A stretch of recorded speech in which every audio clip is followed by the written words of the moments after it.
naomba nimlete mbele yetu ndugu Ezekia Dibogo Wenje kwa salamu fupi. Tumetoka mbali, tumefuata Samia, tumetoka mbali sana, tumefuata Sumbawanga hoye! CCM hoye! Dr. Samia safi! Ndugu zangu watu wa Sumbawanga, mimi naitwa Ezekia Dibogo Wenje, natokea Mwanza. Siku chache zilizopita nilikuwa mjumbe wa kamati kuu wa kile chama wa Kunja Ngumi. Leo niko hapa. Mheshimiwa Mwenyekiti, mimi nimekaa hapa muda huu wote nasikiliza hizi takwimu zinazotolewa hapa. Nimemsikiliza ndugu Bashe, namsikiliza Mheshimiwa Mwigulu, namsikiliza Mheshimiwa Aweso. Mimi nabaki nachanganyikiwa. Kichwa hapa kimejaa moto. Mheshimiwa Mwenyekiti, mimi sasa ni shuhuda kwamba kutoka hapa Sumbawanga mpaka Arusha, kutoka Lindi mpaka Kagera, ukweli ni kwamba kazi kubwa imefanyika. Mheshimiwa Mwenyekiti, kila jimbo tulipoenda ni mabilioni ya fedha yamepelekwa kwenye maji, mabilioni kwenye kilimo, mabilioni yameenda kwenye mabarabara, kwenye shule na afya. Wakati mwingine nabaki nashangaa, hizi fedha Mheshimiwa Rais zinatoka wapi?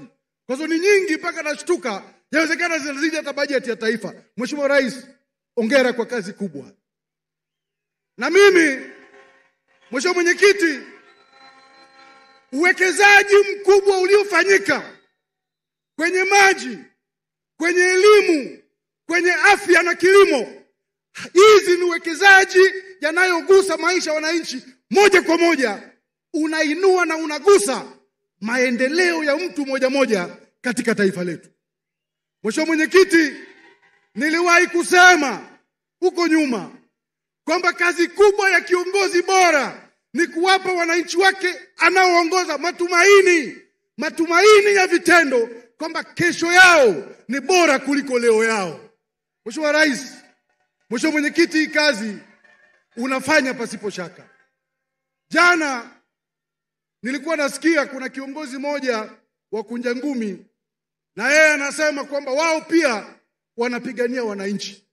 Nikabaki Wenje najiuliza, hivi kule wewe unapigania wananchi, umezaliwa mpaka una miaka 46, umekuwa kiongozi, haujawahi kuchimba hata kisima kimoja kijini kwenu, wewe unapigania wananchi gani? CCM oyee! Na Mheshimiwa Mwenyekiti, kinachonishangaza sana, nafikiri tukiwa kule upinzani inawezekana akili zingine zinaondoka, kwa tunabaki kupinga kila kitu hata kama unaona hii iko sawa sawa. Tukiwa bungeni, wapinzani wakiwa bungeni, hata mradi wa SGR budget inaletwa bungeni, inapopitishwa wao wanasema hapana, kesho wao ndio wa kwanza kupanda SGR. Mheshimiwa Mwenyekiti, wapinzani wakiwa bungeni, hata mradi wa maji ukipitishwa bungeni, wao lazima waseme hapana, na kesho wao ndio wa kwanza kunywa maji. Kwa mimi mchana wa leo napenda niwaambie Watanzania, haya maendeleo, miradi yote hii mikubwa ya maendeleo inatuunganisha wote kama Watanzania. Hapo ndio tunapokutania. Hakuna mradi hapa wa wanachama wa CCM. Maji yakichimbwa wanatumia wananchi wote. Mpaka mtu anaenda amevaa nguo ya Chadema na anachota maji. Si ni kweli? Barabara ikijengwa tunapita wote bila kujali mtu anatoka chama gani. Mimi nitashangaa kama mtu siku ya 29 Oktoba unabaki unakaa nyumbani huku unaenda hospitalini kutibiwa kwa miradi mikubwa iliyoletwa na mgombea wetu, alafu siku hiyo unakaa nyumbani eti chama chako kimesema. Nchi ni kubwa kuliko chama cha siasa. Uwe Chadema, uwe CUF, uwe ACT, uwe Chauma, nchi ni kubwa kuliko mtu. Twendeni tuungane kama Watanzania. Tunanufaika wote na miradi iliyoletwa na mgombea wetu. Twendeni tukampigie Dr. Samia kura. Mheshimiwa Mwenyekiti, leo katika taifa letu watu wanaongea kuhusu masuala ya demokrasia. Wakati mwingine mimi nakaa najiuliza, hivi demokrasia ipi tunayotaka katika taifa hili ambayo hatuna? Mheshimiwa Mwenyekiti, ulipoingia madarakani hii miaka 4 iliyopita, sisi kwako tulileta mapendekezo tukiwa huko kwa kunja ngumi. Tukasema na uliunda task force iliyojumuisha vyama vyote vya siasa ili tuzungumzie mustakabali wa nchi yetu kwenye masuala ya uchaguzi na demokrasia. Sisi tukaleta mapendekezo, tukasema tunaomba wakurugenzi wa halmashauri wasisimamie uchaguzi. Tukapewa leo usimamie uchaguzi. Tukaomba kwamba tume ya uchaguzi, wale wajumbe, iwekwe utaratibu mpya wa kupatikana kwao, wasiteuliwe na rais direct. Tukapewa. Mheshimiwa Rais, ulikuja madarakani, mikutano ya hadhara nchi hii ilipigwa marufuku. Tukaomba, tukapewa. Maandamano yalipigwa marufuku, tukapewa. Bahati mbaya mikutano ya hadhara tulipewa, badala ya kujenga hoja ya kujenga chama chetu cha zamani, sisi tulianza kumtukana rais na akavumilia. Sisi ya boy. Mheshimiwa Rais, sisi kwenye chama chetu cha zamani umeingia madarakani, tulikuwa na kesi baada ya uchaguzi wa 2020, kesi 419.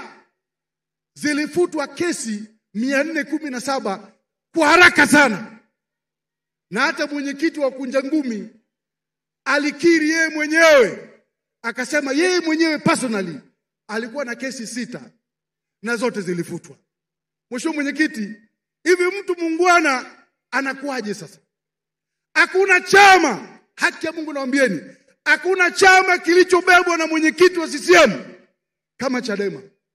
Na ndio maana aliwahi kuacha shughuli ya wanawake Tanzania hapa, akaenda kusherekea na bawacha ya Chadema kule Moshi.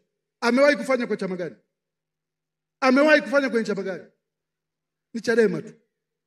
Mheshimiwa Mwenyekiti, sisi baada ya uchaguzi wa 2020 tulikataa kuchukua ruzuku. Tuligoma. Chama kikaparalyze. Mambo yakawa magumu. Tukapoteana. Naomba Watanzania waelewe. Tukamtuma mwenyekiti wetu kipindi hicho, nenda uongee na mheshimiwa mwenyekiti, haya mambo yanazungumzika. Tukapewa ruzuku full. Tukanunua makao makuu ya chama pale Mikocheni. Leo wanakula AC pale. Na mimi ndio niliyekuwa mwenyekiti wa kamati ya ununuzi wa hilo jengo. Sasa lengo la chama chochote cha siasa duniani ni kwenda kushika madaraka. Madaraka unashika kwenye ushindani, sio kwenye maandamano. Hakuna mamlaka ya nchi hii. Huwezi kuwa diwani, mbunge au rais kwenye barabara. Lazima uje kwa wananchi, uzungumze nao, unadi sera zako, uombe kura, wakupe ridhaa, wakuchague, sio kwenye maandamano. Sasa ndugu zangu, sasa sisi leo, mimi Wenje nikasema na akili ya kutosha, siwezi kuwepo kwenye chama kinazama na mimi nikakubali kuzama na mtumbwi. Nitakuwa mjinga sana. Kama chama cha siasa, kazi ya chama cha siasa ni kufanya siasa na kushindana. Chama ambacho kiriki uchaguzi inakuwa NGO. Inakuwa NGO. Leo Chadema hata ikitaka kufanya kazi popote, wanapewa pesa na wanaharakati wako nje ya nchi. Ndio wanachanga fedha, wako kwenye mitandao huko. Yaani chama ni cha Tanzania hapa, kimesajiliwa hapa. Alafu kinakuwa remote control na watu wako nje kwenye mitandao, na ndio wanafadhili, wanawapa pesa. Na wakileta panganga, tutakuja na orodha ya hao watu wanaowapa hizo fedha. CCM oyee! Kwa hiyo mimi kwa maoni yangu, kwa dhamira yangu, ninaamini nimechagua njia iliyo sahihi. Mimi kwa maoni yangu na dhamira yangu, naamini Watanzania tutakuwa salama na tutakuwa tumechagua njia sahihi Oktoba 29 tukimpigia Dr. Samia kura, wabunge wa CCM na madiwani wa CCM. Sawa sawa? Ni hatari sana. Jana nasikia kuna kiongozi wa Kunja Ngumi anazungumza, haki ya Mungu, ni hatari sana wewe kuongozwa na kuwa mfuasi wa kiongozi anayesema yeye yuko tayari kufa. Mtu ambaye yuko tayari kufa ni mtu aliyekosa matumaini na amekata tamaa. Kwa sababu hakuna matumaini kwenye kifo. Watumishi wa Mungu, mnaelewa, Yesu Kristo mwenyewe alienda akamuomba Mungu kwamba Baba, ikiwezekana hiki kikombe kiniepuke. Ukisoma kitabu cha Isaya 38, yupo mtu kwenye Biblia anaitwa Prophet Ezekia. Ezekia alimuomba Mungu, Mungu anamwambia umefika wakati unakufa. Ezekia akamwambia Mungu, nikifa leo mawe hayatakuabudu, naomba uniongeze muda ili nikutumikie. Akafanya conversation na Mungu, akaongezwa miaka 15. Hivi Musa aliyokuwa anaongoza wana Israeli pale, yeye angesema yuko tayari kufa, wako katikati ya bahari ya Shamu, alafu akafa na yeye ndiye anawaongoza, si wale watu wangesombwa na maji? Sasa wewe huko unasema wewe unakuwa mfuasi wa kiongozi anayesema yuko tayari kufa. Huyu ni mtu ambaye amekosa matumaini, amepoteza mwelekeo, hawana mipango, hawana mikakati. Sasa kwa mimi naomba nimalizie. Mheshimiwa Mwenyekiti, mimi naomba nikutie moyo. Ukweli ni kwamba usichokijua ni usiku wa giza. Mimi ni shuhuda, shahidi kabisa ya kazi kubwa iliyofanyika. Namba hazidanganyi. Takwimu zipo. Namba zipo. Kazi kubwa imefanyika. Na mimi kutoka Sumbawanga hapa, mimi naambieni watu wa Chadema, wanachama wote wa CUF, hii nchi ni yetu sote. Nchi ni kubwa kuliko chama cha siasa. Kupiga kura ni haki yako ya kikatiba, hauzuiwi na chama chako cha siasa. Tuendeni tukapige kura kwa ajili ya amani na utulivu katika nchi yetu. CCM oyee! Naomba nione kura za Dr. Samia siku ya 29 Oktoba. Kura za wabunge wa CCM naomba nizione, na kura za madiwani mkono juu. Na washukuruni sana Sumbawanga. Mungu awabariki sana. Aluta continua. Thank you very much.